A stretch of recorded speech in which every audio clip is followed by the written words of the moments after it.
नमस्कार। आप सबसे मुखातिब होते हुए मुझे बेहद खुशी हो रही है। आज हमारे प्रभामा ऑकल्ट रिसर्च कम्युनिटी की तरफ से हम एक खास प्रोग्राम करने जा रहे हैं, या यूं कहें कि एक पॉडकास्ट करने जा रहे हैं। तो ये पॉडकास्ट हम श्रृंखलाओं में करेंगे और कुछ ऐसे गीता, क्योंकि आप सभी जानते हैं हमारे लिए एक बहुत ही गौरवान्वित पौराणिक और या कहें धार्मिक ग्रंथ है, जिसको हर इंसान, हर भारतीय जानना चाहता है। और उसके बारे में भारतीय ही नहीं, विश्व के बहुत से ऐसे ज्ञाता हैं जो विवेचना करना चाहते हैं। कि है ही अपने आप में एक, कहते हैं गीता के बारे में, कि जिसने गीता पढ़ ली उसने ब्रह्मांड को समझ लिया। तो इतना पवित्र ग्रंथ जो हम जिसके हमेशा एग्जाम्पल देते रहते हैं, इसमें बहुत सारे छोटी छोटी बड़ी बड़ी बातें हैं जो जीवन से जोड़ती हैं हमें। और जब हमारे यहाँ हमारे मन में संशय आता है तो इसका भी हमारे पास उत्तर इन्हीं के माध्यम से मिलता है, यानी गीता के मध्य ही मिलता है। ऐसा कहा जाता है ब्रह्मांड में कुछ भी ऐसा नहीं है जो गीता के अंदर नहीं है। तो गीता जैसे धर्म ग्रंथ के ऊपर बात करने के लिए खास हमें जो है एक ज्ञाता है हमारे साथ, जो एक बहुत ही विद्वान है। और उन्होंने गीता को बचपन से उसके सार को अपने जीवन में उतारने की कोशिश की है। और साथ साथ ये भी देखा है हमने कि ये ऐसा चाहते हैं कि गीता की जो सूक्ष्म बातें हैं, जो छोटी छोटी सुंदरता है, उनको भी जन जन में पहुंचाया जाए। तो इसी ध्येय को लेकर, इसी क्रांति को लेकर, इसी हम अपना एक प्रार्थना को लेकर आप सबके सामने आए हैं गीता विवेचना करने के लिए। और इस गीता विवेचना को करने के लिए हमारे सामने है कौन? वो है एक बहुत ही खूबसूरत, बहुत ही एनर्जेटिक और बहुत ही स्व विचार को लेकर जीवन को जीने वाले विकास वत्स जी। विकास वत्स जी सिर्फ न्यूमरोलॉजिस्ट ही नहीं है, वो एक ऐसे साइंटिस्ट है जिसको हम कह सकते हैं एक एक ऐसे डिवाइन एनर्जी के साइंटिस्ट है, जो चाहते हैं कि हम आपको छोटी छोटी से बड़ी बड़ी बातों तक पहुंचाएं और आपके जीवन में उनकी उनकी जो ज्ञान है, वो तो वैसे कहते हैं कि उनकी बहुत लिमिटेड हाँ जी। ज्ञान है गीता के ऊपर जैसा, लेकिन मैंने उनसे बातचीत की है इन दौरान, मुझे लगता है उनसे बेहतर गीता को शायद बहुत कम लोग इस युग में समझते हैं। तो एक खास हमारे व्यक्ति जो हैं, जो न्यूमरोलॉजिस्ट तो हैं ही और गीता के इतने अच्छे ज्ञाता हैं, तो हम स्वागत करते हैं हमारे इस धर्म गुरु नहीं है, लेकिन देखिए कितने अच्छे से हमें बताएंगे गीता के बारे में। तो विकास वत्स जी, आपका बहुत बहुत स्वागत है हमारे इस पॉडकास्ट में। थैंक यू सो मच आभा जी, बहुत बहुत धन्यवाद। Thank you so much. Thank you. शुरू करते हैं। सबसे पहले जो मेरे मन में सवाल आता है, क्योंकि आप हैं आज हमारे सामने, तो कुछ गलत हो ही नहीं सकता, और मन में विचार भी आएंगे तो वो स्वच्छ विचार ही आएंगे। और सबसे सुंदर विचार जो मेरे मन में आता रहता है कि वो लोग सोचते हैं कि ये गीता पे आप बोलने जा रहे हैं, लेकिन गीता तो आप तो कोई धर्मगुरु दिख नहीं रहे हैं मुझे। तो क्या आपको अधिकार है इतने पवित्र, इतने ब्रह्मांड के जो जिसमें गुण छुपे हुए हैं उसके ऊपर विवेचना करने का? बिल्कुल मैम, मैं ना तो कोई धर्म गुरु हूँ, ना मेरी वेशभूषा धर्म गुरुओं वाली है, और ना मैं कोई स्कॉलर हूँ, ना मैंने भारतीय संस्कृति के बारे में कोई पीएचडी की है या कोई पर्टिकुलर पढ़ाई की है। लेकिन हमारी जो संस्कृति है, भारतीय संस्कृति है मैम, उसमें जो फ्रीडम ऑफ स्पीच है, ये अधिकार हमें अभी हमारा जो कॉन्स्टिट्यूशन आया है 1950s में, उसके बाद हमें नहीं मिली है।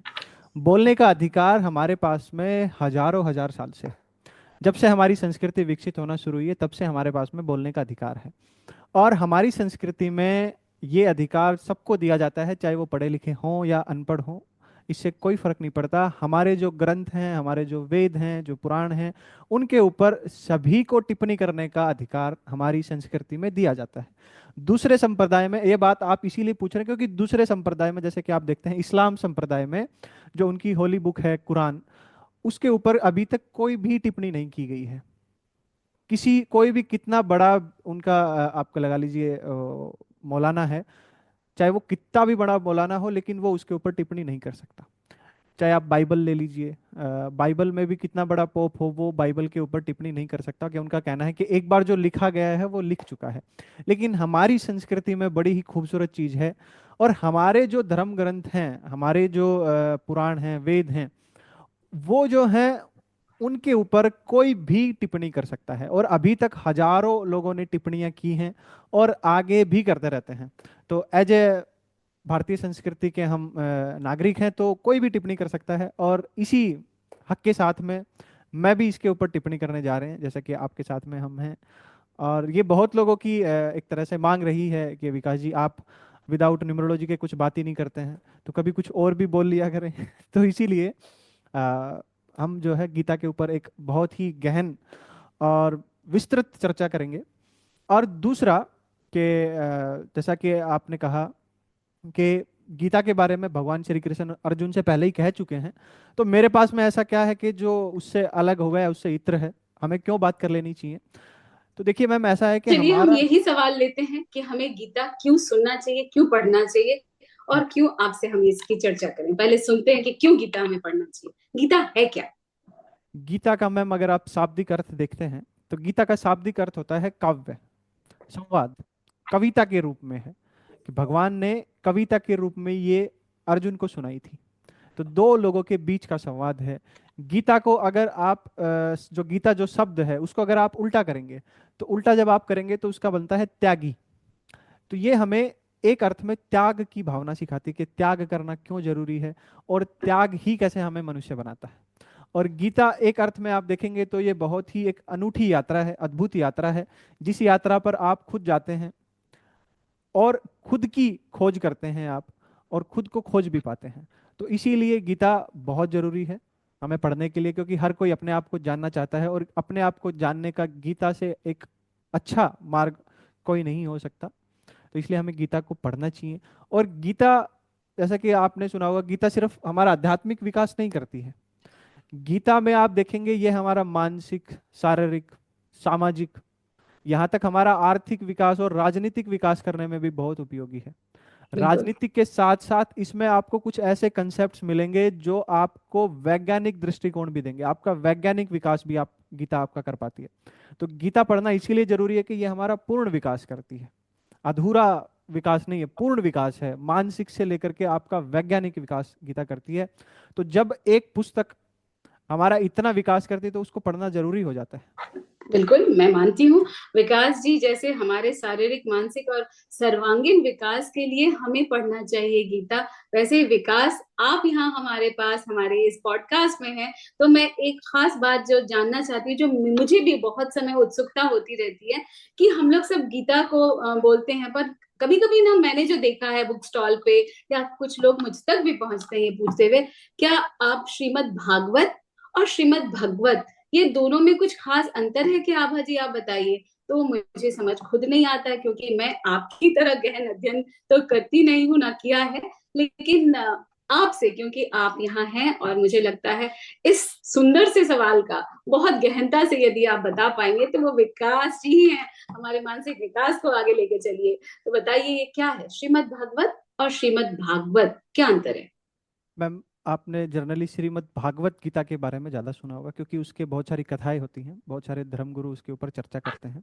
तो जो भागवत गीता है वो एक पुराण है, हमारे जो 18 पुराण हैं उन पुराणों में से एक पुराण है, जिसमें 18,000 श्लोकों के माध्यम से भगवान श्री कृष्ण के बचपन से लेकर के उनकी जो उन्होंने जो लीलाएं की, उन्होंने जो किया, उसके बारे में वर्णन मिलता है कि भगवान ने बचपन में क्या किया, किस तरह की लीलाएं की।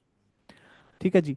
वो हमारा एक पुराण है, श्रीमद् भागवत हमारा एक पुराण है, 18 पुराणों में से एक पुराण है। जबकि श्रीमद् भगवत गीता, मैंने जैसे आपको बताया कि काव्य के रूप में है, कविता के रूप में है। इसमें 700 श्लोकों के माध्यम से हमें एक कविता के रूप में सुनाया जाता है, बताया जाता है, जिसमें भगवान श्री कृष्ण ने क्या कहा इसके बारे में चर्चा मिलती है। इसमें भगवान श्री कृष्ण उपदेश दे रहे हैं, वहां पर भगवान श्री कृष्ण की लीलाएं हैं। तो वो जो भागवत गीता है वो हमें भक्ति मार्ग के बारे में बताती है, जबकि श्रीमद् भगवत गीता हमें कर्म मार्ग, ज्ञान मार्ग और भक्ति मार्ग तीनों के बारे में बताती है। तभी इसको हम पूर्ण ग्रंथ बोलते हैं, क्योंकि ये हमें तीनों मार्ग के बारे में बताती है। और इनमें विशेष अंतर यही है कि वहां पर भगवान की लीलाओं के बारे में बताया जाता है, और श्रीमद् भगवत गीता में भगवान के द्वारा जो उपदेश दिया गया, उन्होंने क्या बोला, उसके बारे में बताया जाता है। तो ये तो एक मेन श्रीमद् डिफरेंस है। भगवत इसका मतलब हुआ कि जो हमारे धर्म युद्ध हुआ था, जिसको हम जी। कुरुक्षेत्र का युद्ध कहते हैं, हम्म। क्योंकि हमने जो बचपन से जानकारी ली है, या हमारे जो नए जनरेशन के लोग हैं वो इतना ही जानते हैं विकास जी, कि श्रीमद् भगवत तब कहा गया, या कृष्ण के मुंह से संदेश के रूप में दिया गया, जब वहां युद्ध चल रहा था। और हमारे जो अर्जुन थे, अपने ही लोगों को सामने युद्ध के लिए आते हुए देखकर, और उन्हें उनको उनपे अपना तीर या बाण चलाना होगा, ये सोचकर वो बहुत ज्यादा विचलित हो गए। और जब वो विचलित हो गए तो वो स्थित प्रज्ञ हो गए, यानी बिल्कुल स्टैंड स्टिल या फ्रीज जिसको कहते हैं अंग्रेजी में, तो वो फ्रीज्ड हो गए, जिसकी वजह से वो कुछ समझ ही नहीं पा रहे थे कि करना क्या है। हाँ, तो अब ऐसे समय में युद्ध तो शुरू हो चुका है, और युद्ध में सब लोग शामिल हैं, और इतना विशाल, ऐसा युद्ध तो किसी ने ना कभी देखा होगा ना कभी किया होगा। तो ऐसे समय में जब वो स्थित प्रज्ञ हो जाते हैं, तब कृष्ण कृष्ण उनके सखा, वो अपने पार्थ को, अपने दोस्त को, किस तरह से उनके विचलित दिमाग को शांत करते हैं, और कैसे अपने जीवन की बात और जीवन के बाकी के जो आपने जैसे कहा है, धर्म की बात, नैतिकता की बात, क्या राजनीति की बात, सब बताते हैं। ये चीज संवाद के रूप में हम लोग सिर्फ इतना ही जानते हैं। कृष्ण का संवाद अपने दोस्त पार्थ के साथ जो हुआ था, उसको हम श्रीमद् भगवत कहते हैं। लेकिन आज अब से आपसे बात करके जो हमने जाना, वो बिल्कुल ही हमारे लिए एक सच में ज्ञानवर्धक चीज है। बहुत अच्छा लगा आपने ये बताया। तो ये जो श्रीमद् भगवत में कृष्ण जो संवाद कर रहे हैं, इसका मतलब सिर्फ बातचीत की बात है ना, बातचीत में हम सब कुछ बता रहे हैं। क्या ऐसा उन्होंने बताया जो मुझे लगता है जो अर्जुन है वो बिल्कुल से उनकी मनस्थिति चेंज हो गई? कैसा संवाद रहा होगा, थोड़ा इस पे प्रकाश डालिए। मैम, इसी संवाद के बारे में तो हम जितनी आगे वाली जो चर्चा है उसके ऊपर हम गहन विस्तृत रूप से बात करेंगे, हर एक उस पे। जैसे कि मैंने आपको पहले बताया कि गीता में तीनों मार्ग के बारे में बताया गया है, कि श्री कृष्ण अर्जुन को भगवान तक पहुंचने के तीनों रास्ते के बारे में बताते हैं, कि आप भक्ति मार्ग से कैसे पहुंच सकते हैं, आप ज्ञान मार्ग से कैसे पहुंच सकते हैं, और आप कर्म मार्ग से कैसे पहुंच सकते हैं। तो इसके बारे में हम आगे विस्तृत में चर्चा करेंगे।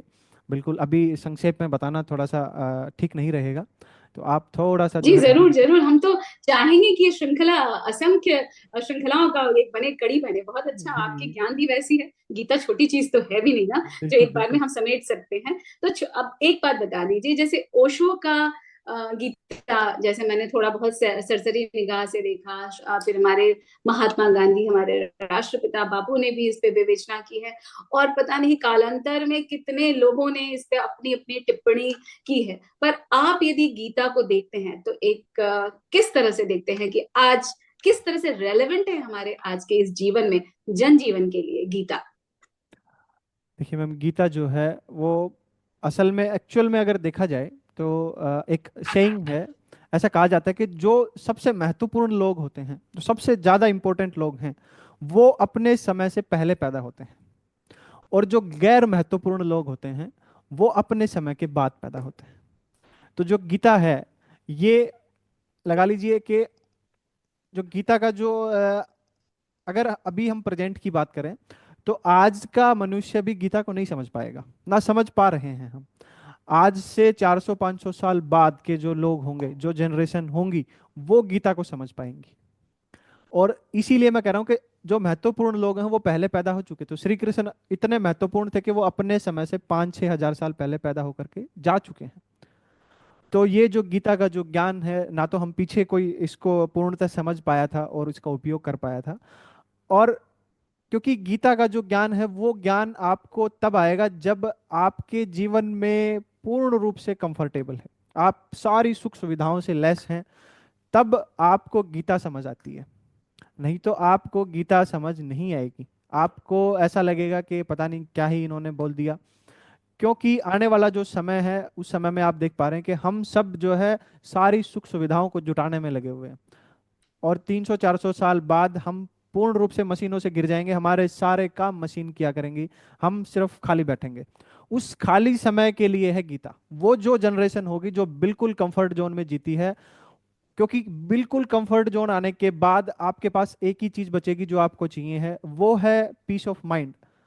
आंतरिक शांति की जरूरत है। अभी हम सब जा रहे हैं, भाग रहे हैं बाहरी शांति के लिए, कि हमें कुछ करना ना पड़े, सारी चीजें फटाफट फटाफट हो जाएं, है ना जी। तो जब हम बाहरी चीजों से मुक्त हो जाएंगे, कि बाहरी तौर पर हमने सारा कंफर्टेबल हमें मिल गया है, अब हमें कुछ करने की जरूरत नहीं है, सब कुछ रोबोट्स कर रहे हैं, हम एक जगह बैठे हैं, तब लास्ट चीज बचती है हमारे पास में, कि अब हमें मानसिक शांति चाहिए। और जब मानसिक शांति की बात आएगी, तब जब जो कोई गीता को पढ़ेगा तब उसको समझ आएगी कि गीता क्या कहना चाहती है, क्या बताना चाहती है। तो क्या गीता। बात है, बहुत खूबसूरत, बहुत अच्छे से आपने बताया। सच में ये तो मैंने सोचा ही नहीं था कि इतनी दार्शनिकता हो सकती है गीता में, कि हम अभी के जनरेशन यानी मैं आप सक्षम नहीं है गीता को पूर्ण रूप से समझने में। जी समझेंगे तब जब हमारे मानसिक या हमारा जो एक मेंटल स्टेटस एंड एनवायरनमेंट है एक पीसफुल सिचुएशन में चला जाएगा, तब जाके हम विवेचना करने योग्य होंगे। बहुत खूबसूरत सी बात है। विकास जी, मुझे एक और आपसे बात पूछना है, क्योंकि आपसे बात करना तो ऐसे लगता है कि जैसे संगीत ही चल रहा है।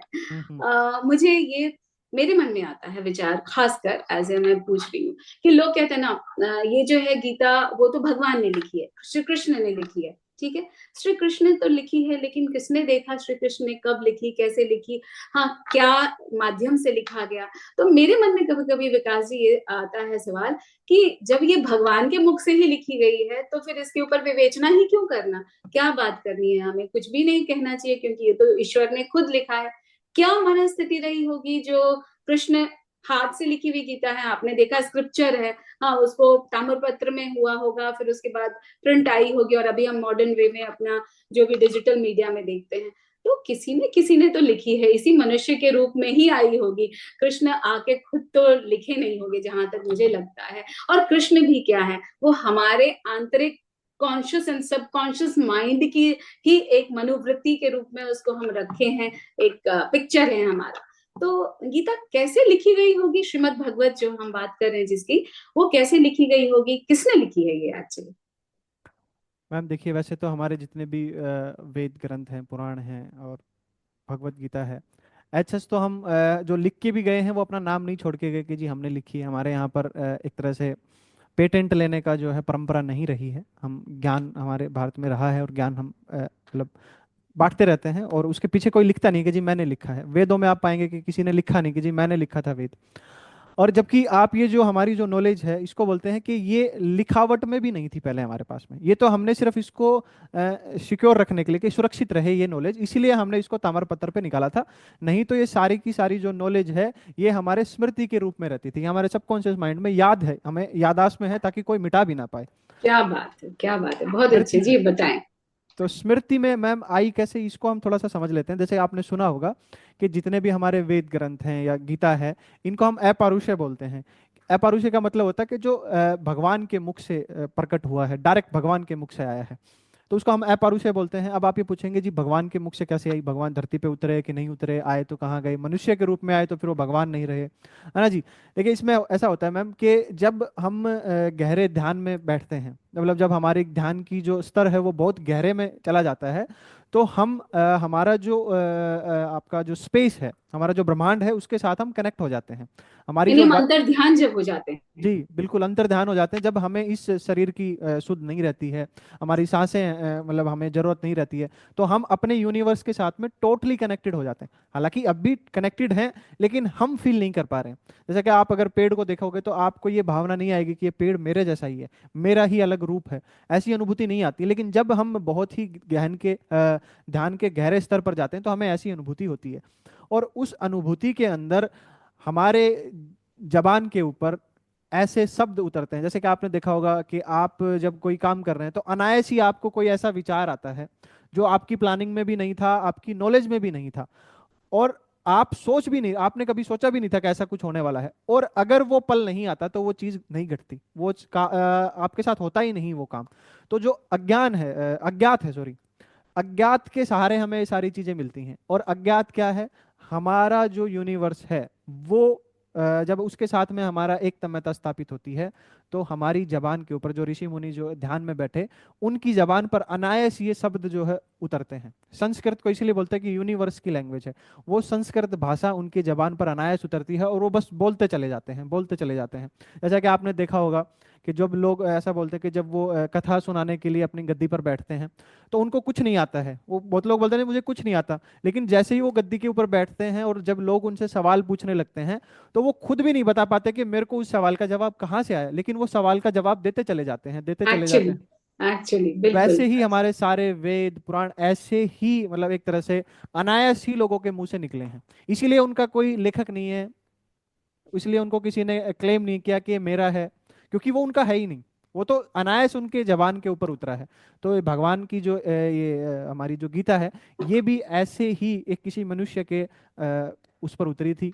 सबसे बात जो मुझे बेहद पसंद आई या जो मुझे जानकारी मिली है, वो ये कितना अच्छा, कितनी अच्छी यात्रा रही होगी हमारे सबकॉन्शियस माइंड से, या ऋषि मुनि जो मुनि लोग जो तपस्या करते थे, जो उनके सबकॉन्शियस माइंड में एक तरह का विचार आता था, वो जर्नी इतनी बड़ी कि हम कृष्ण के रूप में उसको सुना रहे हैं, बता रहे हैं। सच में खूबसूरत है और बहुत ही प्रेरणादायक है आपसे संवाद करना, क्योंकि मुझे लगता है जब हम एक इतनी लंबी, मतलब हजारों साल पुराने ऋषि के बातों को एक ऋषि ने सुना, दूसरे ने सुनाया, तीसरे ने उसको कैरी ओवर किया, और कैरी ओवर करके कुछ ना कुछ उसमें मिलता गया, आगे बढ़ता गया, लेकिन पवित्रता उसकी अक्षुण्ण रही। यानी उसको, उसकी जो एकात्मकता है या जो पवित्रता है, उसको कोई हिला नहीं सका। हम भले आज विकास जी बात कर रहे हैं या आभा बात कर रही है या बाकी के जितने भी लोग ने विवेचना की है वो बात कर रहे हैं, लेकिन सार और उसकी सुंदरता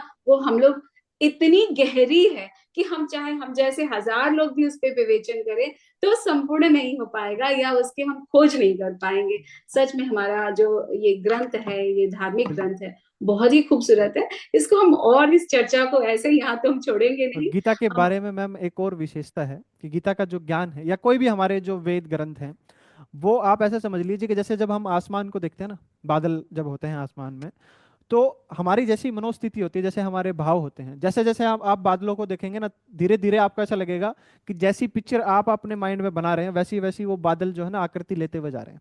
या किसी आप जब कोरे कागज पर स्याही हम छिड़कते हैं, तो जब आप देखते हैं कि उसमें आप अलग ही एक आकृति बना लेते हैं। जैसी आपकी मनोस्थिति होगी वैसी ही आकृति आप बना लेंगे। तो सेम एज इट इज हमारे जो वेद हैं या हमारी जो गीता है, इसको जब आप पढ़ने जाएंगे, आप जिस तरह की समस्या से लिप्त हैं, कि आप लगा लीजिए कि आपको मानसिक तौर से आप थोड़ा सा परेशान हैं, तो आपको यहाँ पर मानसिक तौर की जो आपकी परेशानी है उसका सॉल्यूशन आपको मिल जाएगा। या आप किसी लगा लीजिए वैज्ञानिक दृष्टिकोण के व्यक्ति हैं और आपकी कोई वैज्ञानिक खोज कर रहे हैं, उसका आपको सॉल्यूशन नहीं मिल रहा है, तो जब आप गीता पढ़ेंगे तो आपको उसका भी सॉल्यूशन मिल जाएगा। तो ये जिस मनोभाव के साथ में आप पढ़ते हैं, वैसे ही मनोभाव का जो है आपको उत्तर भी मिलता है यहाँ से। ये बड़ी एक खूबसूरत है कि इसका एक अर्थ नहीं है, इसके अनेकों अर्थ हैं। जितने लोग पढ़ते हैं वो अपना अपना अर्थ निकल करके इसमें से आता है। तो इसीलिए विवेचना भी ज्यादा होती रही है, इसीलिए क्योंकि सबको अलग अलग समझ आती है। जो जैसा जाता है समझने, उसको वैसी ही समझ दे करके वापस भेजता है। क्या और बात है, इसीलिए हम यानी ये इसको तो एकदम, शाश्वत भी कहते हैं कि ये शाश्वत एकदम है। मैजिकल है, ये शाश्वत, बिल्कुल आपने सही इसीलिए शब्द शाश्वत है मैम। इसके लिए। शाश्वत वही हो सकता है कि कल जब इसकी कोई अर्थ पढ़ रहा था तो उसको भी वही अर्थ मिल रहा था, आज कोई पढ़ रहा है तो उसके लिए भी वही है, और आज से 5,000 साल बाद भी कोई पढ़ने बैठेगा तो उसको भी वैसा ही मिलेगा। और वैसी ही आप देखेंगे कंडीशनिंग भी होगी उसके आसपास। जैसे कि महाभारत के बीच का एक संवाद है, तो आज भी हमारे जीवन में महाभारत चलती रहती है, पॉलिटिक्स चलती है, हमारे परिवार में भी चलती है और हमारे समाज में भी चलती है, हमारे देश में भी चलती है।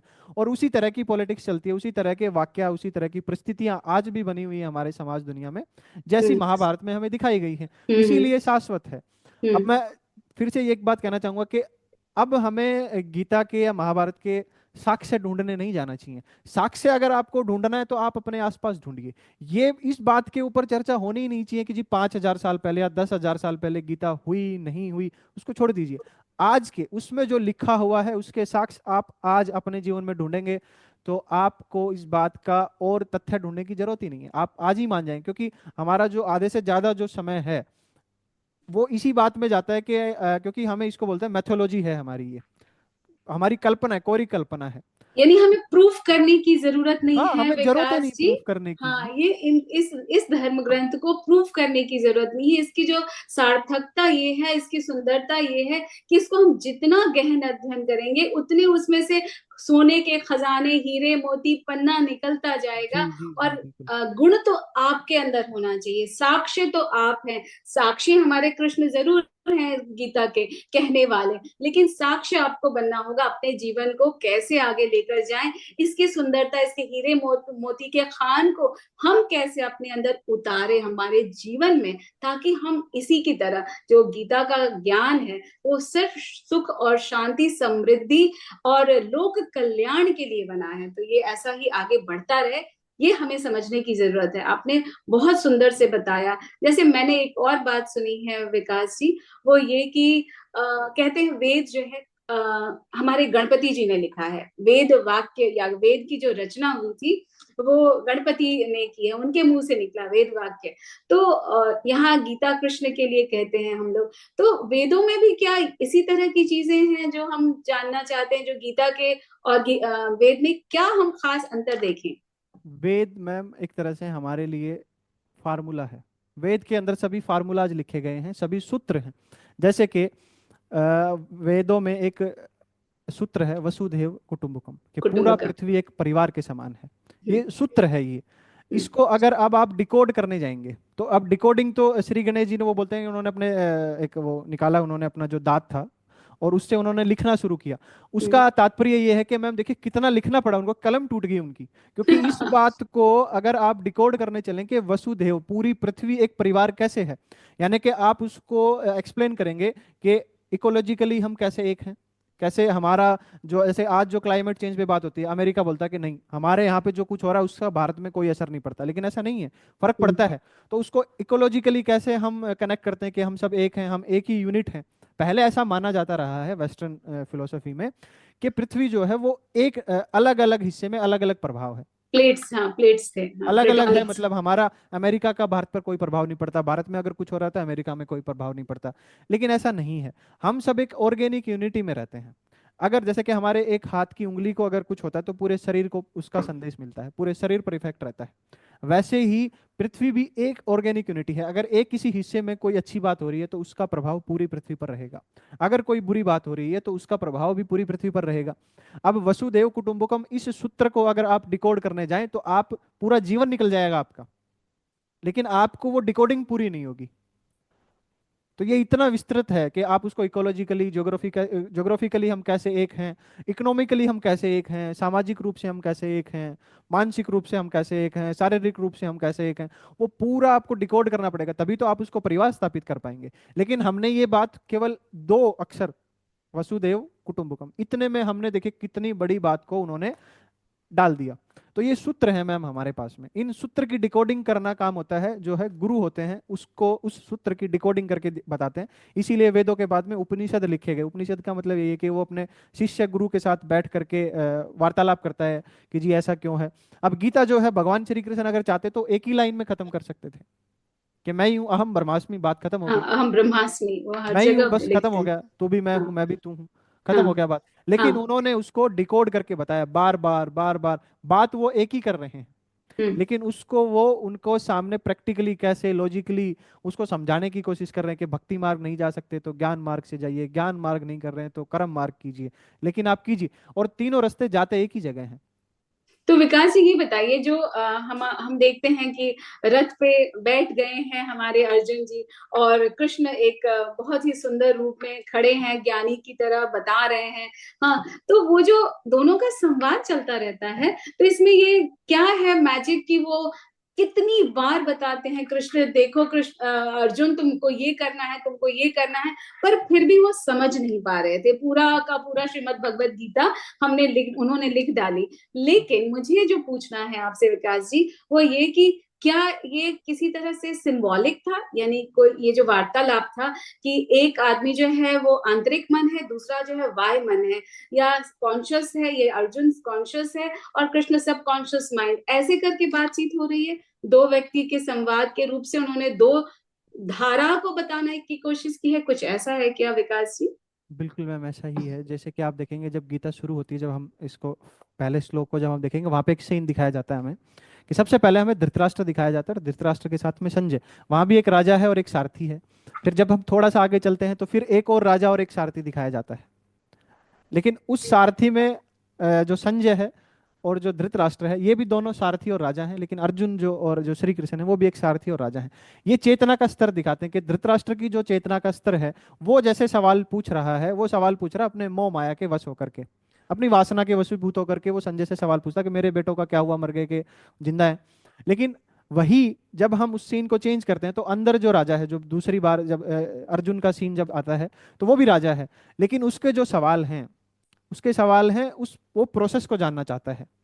प्रोसेस को जानना चाहता है कि मैं इस जो ये मेरे साथ स्थिति हो गई है, इससे मेरे को बाहर निकलना है। उसमें उसकी मोह वासना नहीं है, वो उससे छूटना चाहता है। जबकि धृतराष्ट्र उसी में जाना चाहता है। तो ये हमारे माइंड की एक तरह से चेतना का स्तर को दिखाते हैं। क्योंकि जैसी हमारी चेतना होगी, अगर हमारी धृतराष्ट्र के जैसी चेतना है, तो भगवान जब आपके सामने प्रकट होंगे तो आप यही पूछेंगे कि मेरे बेटे की शादी कब होगी, या मेरे को बिल्कुल। जॉब कब मिलेगी। अगर आप धृतराष्ट्र की, अगर आपकी चेतना है, अगर आपकी अर्जुन की चेतना है, तो आप क्या पूछेंगे कि मैं मोक्ष कैसे प्राप्त करूं, मैं बिल्कुल। आपके भक्ति में कैसे लीन हो जाऊं। तो वो हमारी चेतना के स्तर को भी बताता है कि हमारी जैसा जैसा हमारे चेतना का स्तर रहेगा, और हमें हमारा जो चेतना का स्तर है, अभी हमारा जो चेतना का स्तर है वो धृतराष्ट्र के जैसा है। लेकिन हमने अपने चेतना के स्तर को बढ़ाना है। पहले हमें अर्जुन के रूप में जाना है, अर्जुन की चेतना के रूप में जाना है, और अर्जुन से हमें श्री कृष्ण की चेतना के ऊपर जाना है। तो ये एक यात्रा है धृतराष्ट्र से कृष्ण तक पहुंचने की। अभी जब हम शुरू करते हैं गीता पढ़ना, तो हम धृतराष्ट्र की चेतना के रूप में उसको शुरू करते हैं। जब हम गीता पढ़ना खत्म करेंगे, अगर आपने उसको अच्छे से पढ़ा और पढ़ेंगे समझा, ना, आपके साथ तो पढ़ेंगे, संग संग पढ़ेंगे। वो आपको कृष्ण बनाने की तरफ लेकर के जाता है। आप भगवान हो बहुत। जाएंगे उसको पढ़ के लास्ट में। तो ये हमें बिल्कुल, आपने सही कहा कि हमें वो एक तरह से हमारी आंतरिक और बाह्य जो हमारा एक द्वंद्व होता है हमारे अंदर, कि हमारी बुद्धि हमें बार बार बोलती है, ये सवाल करो, करती ये है। करो, ये ना करो। हाँ, ये हम्म। ऐसा कैसे होगा। कि अर्जुन जो है वो विचारशील है, उसमें हम्म। विचार आ रहे हैं बार बार कि अच्छा हम्म। ऐसा हो जाएगा, ये हो जाएगा, वो हो जाएगा। वो बार बार उससे क्वेश्चनिंग करते हैं। जबकि श्री कृष्ण है, वो एक टीचर के रूप में है। तो आपने देखा होगा टीचर के पास में बहुत धैर्य होता है, और हम्म। एक ही बार को वो बात को 100 बार भी बताते हुए नहीं हिचकिचाते हैं। वही बात हम्म। पूछ रहे हैं, वो फिर से वहीं लेकर के आ जा रहा है। वो बिल्कुल। फिर उनको आगे लेकर के जा रहे हैं, वो फिर वापिस से वहीं से शुरू कर रहा है। तो एक बहुत ही मतलब एक तरह से टीचर का वो हमें दिखाया गया है कि वो कितना हाँ, धैर्य है। टीचर का भी विराट रूप दिखाया गया है कि देखो टीचर किस तरह का होता है। हम्म। कितना भी वो अवचेतन मन से अर्जुन कह रहा है कि नहीं, ये नहीं हो सकता, ये नहीं करूंगा, ये हम संभव ही नहीं करेंगे, लेकिन वो उनको मनाते हैं, बताते हैं, समझाते हैं। वो भी तर्कशील माने तर्कता के साथ, कहीं भी वितर्क नहीं देते हैं उनको। हम्म। तो तर्क के साथ जब हम, कोई भी टीचर किसी को कुछ बताता है, तो स्टूडेंट कितना भी जिज्ञासु क्यों ना हो, वो जरूर उसको एक तरह से सेटिस्फेक्शन होती है। विकास जी, आज आपसे बात करके मैं खुद कह रही हूँ, मुझे भी बहुत ही आनंद आया। और मेरे वो सवाल जो छोटे छोटे अब उगते रहेंगे, मैं ये तो नहीं कह रही हमारा खत्म हो गया है, चर्चा तो हम करते रहेंगे आपके साथ। लेकिन बहुत अच्छे से आपने हमें समझाया, और कुछ उन मुद्दों पे आपने प्रकाश डाला जो कि शायद मैं तो क्या, एज अ जर्नलिस्ट या जो भी आप कह लो, मैं भी नहीं जानती थी। आपने उस तक मुझे लेके गए उस यात्रा में।